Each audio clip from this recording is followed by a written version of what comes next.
নমস্কাৰ ৰং চেনেলৰ জনপ্ৰিয় ধাৰাবাহিক সূৰুযমুখী ধাৰাবাহিকখনৰ আজিৰ খণ্ডটিত দেখিব পোৱা গ'ল যে শুনে শেৱালীক কৈ আছিল শেৱালী কাপোৰ ভৰোৱা বেগত আমি আজি ঘৰ এৰি যাব লাগিব। এই কথা শুনি পৰী আৰু ৰত্ন আহিব। তেতিয়া পৰীয়ে কৈছিল শুন তই মোক নজনোৱাকৈ যি ইচ্ছা তাকেই কৰিব পৰা হলি। তই এনেকৈ আঘাত দিয়াৰ আগত এবাৰো নাভাবিলি শুন তই কেনেকৈ ভাবিলি ঘৰ এৰি যোৱাৰ কথা। তেতিয়া শুনে কৈছিল মোৰ উপায় নাই মই পাৰিবই লাগিব তই জানই দেখোন মই কিয় যাব ওলাইছোঁ।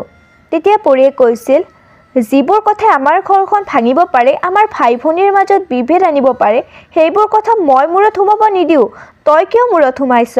তেতিয়া শুনে কৈছিল মোৰ কাৰণে তোৰ বিজয়দাৰ লগত সম্পৰ্ক শেষ হোৱাটো মই চাব নোৱাৰোঁ।